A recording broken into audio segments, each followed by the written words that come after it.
So hello, what's up mga idol? Welcome ulit for another content. And for today's video, bibigyan ko kayo ng 5 reasons why you should purchase itong entry level na hot na smartphone ngayon ni Oppo, ang Oppo A6C. Ito na kayang perfect entry level or budget smartphone para sa'yo. Tara, pag-usapan natin.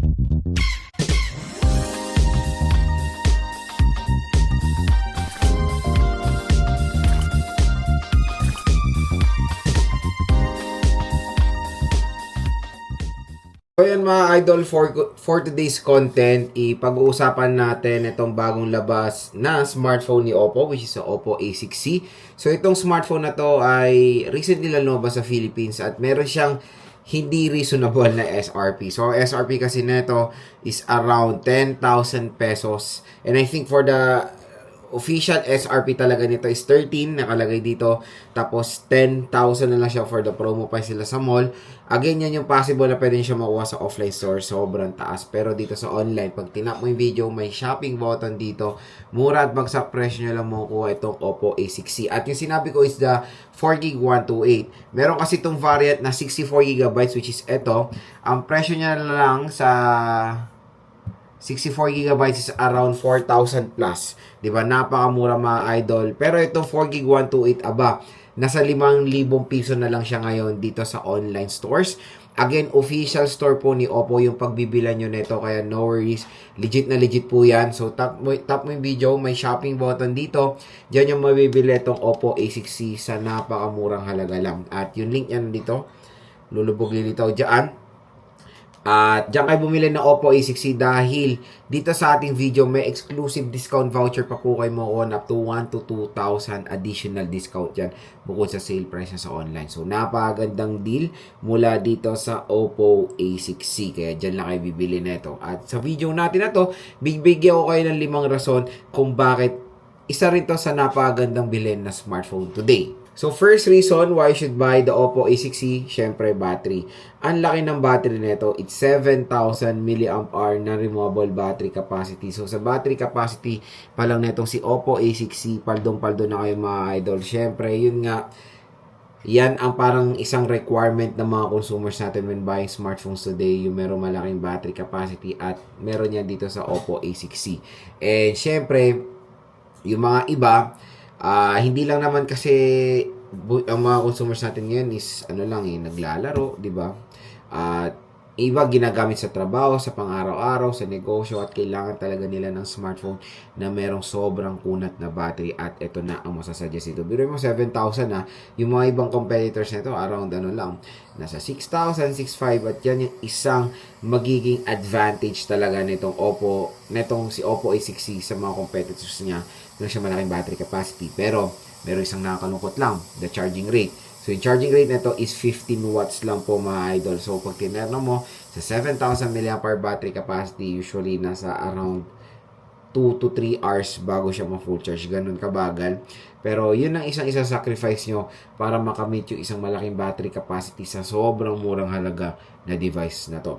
At grabe, even though meron siya malaking battery capacity, hindi naman siya may kabigat. Hindi naman siya sobrang bigat, pero may katabaan siya. Hindi siya slim smartphone, pero hindi naman siya sobrang bigat sa kamay dahil sa 7,000 mAh battery capacity niya. So yan, second reason natin why I should buy this smartphone is form factor, ergonomics, and of course, design and aesthetic. Tingnan nyo naman yung design nito. Ang ganda oh. Hindi nyo akalain na murang smartphone to. At nakakatuwa naman sa A-series sila ngayon, parang ina-adapt nila yung design ng Reno series. So, ayan very premium. And syempre, meron pa rin category na consumer na pag bumibili ng smartphone, design and aesthetic ang tinitignan nila or top priority nila. At isa to sa paniguradong makukuha ng atensyon ng mga consumers natin. Ang ganda ng color white. Ito yung feather white nila. So, very premium ang design nito si Oppo A6C. Share ko lang yung processor nito. Hindi siya reason bakit siya bilhin. Pero ang processor nito is the Unisoc T7250. So, pag-usapang processor naman, when it comes sa day-to-day tasks, handling things, okay naman po yung 7250. At nakakaya naman din yan mag-handle ng mga applications, mga games nyo like ML, COD, Honor of Kings. Pero hindi ko na siya masasuggest for heavy gaming dahil medyo mababa po ang RAM niya. Syempre, pag naglalaro tayo ng mga solid gaming, and syempre mga solid gamers natin, ang pinaka-minimum na requirement talaga nila for gaming is 8GB of RAM. Ito kasi 4GB lang in-offer even for the top-of-the-line variant, which is 4GB 128 lang. At yun, pag mga basic tasks, like social media and all, gagawin niyo siyang navigating tool, opening of application. Yung Unisoc T7250 can do the job naman. Hindi pumabagal na processor yan. At okay naman for its price ngayon na 5,000 plus. Second reason why you should, third reason why you should buy this smartphone display. Sobrang solid nung NISO brightness niya. Napakataas din mga idol at perfect na perfect tong i-recommend sa mga consumers natin na naghahanap ng isang smartphone na magamit nila as a navigating tool. Kasi yun nga, ang top priority nyo when buying a smartphone, syempre, yung merong mataasan needs of brightness. Ito, ay merong mataasan needs of brightness naman mga idol. 900 needs of brightness ang i-offer nito. So, sobrang bright as you can see naman. At kahit na nasa outdoor kayo, makikita nyo pa rin ng very, very clear itong smartphone na to nang walang kahirap-hirap. Ayan. Hindi lang yon, smooth din yung refresh rate niya. It's 120Hz screen refresh rate at malaki yung display. 6.75 inches. Pero syempre nakakalungkot lang na part is ito pa rin may tulo dyan sa taas na hindi pa rin nila mabago kahit sa mga ibang brands, di ba? I don't know why kung meron bang cost, kumpletuhin yung bilog. Kung wala naman, kumpletuhin nyo na mas better at mas okay yung viewing experience, di ba? Kasi yung notch display, pang old school na yun na design eh. At fourth reason why you should buy this device is, of course, affordability. Ang isang, yan ang top priority ng mga consumers natin when buying a smartphone today is, of course, yung affordability. Siyempre, tulad ng sinabi ko sa inyo, may mga naghanap lang na smartphone na gagamitin nila sa pang-araw-araw nila or sa trabaho or required talaga sila bumili ng smartphone. At syempre, iba is merong certain kind of budget lang to buy a smartphone. Hindi nila kailangan nyo mayroong matataas sa specifications, diba? Ito, pwede na yan. Kasi panigurado lahat ng mga gawa nyo naman sa mga ibang smartphone pagdating sa mga basic tasks or basic application like navigating, TikTok, online platforms, shopping, online platforms tulad ng mga shopping apps, pwede dito at kayang-kaya niyang i-handle yan ng walang kahirap-hirap.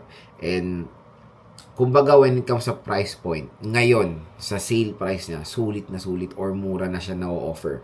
Pero pag binili nyo to sa mall, medyo alanganin dahil kung 10,000 pesos siya makukuha, huwag nyo nang balakin mga idol. Even 9,000, 8,000, perfect lang siya for a price tag na 5 to 6,000 pesos.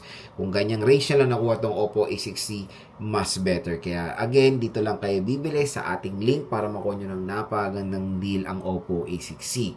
At ang final reason why I should buy this device is the camera performance. Na-try ko na yan sa A60, A6X, yung camera performance sila, ito, outstanding din. Then, meron siyang 13 megapixel main and 5 megapixel front. As you can see, when it comes sa specifications, medyo OLEDs or medyo mababa, di ba? Pero na-try ko na yan sa ibang Oppo smartphone like the A6X, A60. Kahit mababa yung specifications sila, malinaw yung mapoprovide nilang photo quality. Yun yung maganda doon. And dito naman, nung nag-unbox tayo dito, nag-take tayo ng mga photo samples and partida, low light lang to. Malinaw talaga ang mapoprovide na camera netong si Oppo A60, A6C. And partida, again, it's low light shot pa lang yan. So, sa ating full review, even the front-facing camera, it's 5 megapixels, pero napakalinaw po. Uulitin ko, indoor shot pa lang yan. So, tatry natin ito outdoor shots para makita rin natin yung performance sa pag meron magandang lighting condition, okay? Pero when it comes sa camera, panigurado makakatalo to sa mga ibang 50 megapixels sa kanyang price range. Siyempre, when it comes kasi sa camera performance, hindi lang tayo tumitingin sa taas sa megapixel, tumitingin din tayo sa sensor, sa software optimization ng device, kung maganda, di ba? So dito naman sa Oppo, so far so good ang kanyang camera software optimization at yung megapixel nagbe-blend naman sila at nakakapag-produce ng magandang camera na nakakapag-produce ng magandang photo quality. So yun mga idol, ang ating 5 reasons why you should buy the Oppo A6C. Sana nakatulong ito sa inyo kung nagde-decide kayo bumili na itong smartphone na to. Abangan nyo na ang ating full review of course and game test sa ating smartphone na to. Kaya hanggang mura pa siya dito, lalo magdo-double number sale tap mo yung video, may shopping button dito, mura at bagsak presyo lang makukuha itong Oppo A6C. Grab yours now hanggang nakasale pa siya dito sa ating video. Again, exclusive lang po ang ating discount voucher, kaya dyan kayo bumili ng Oppo A6C. No worries, yung discount voucher ay automatic po yung matcha-checkout, ay automatic po yan magge-generate upon checkout.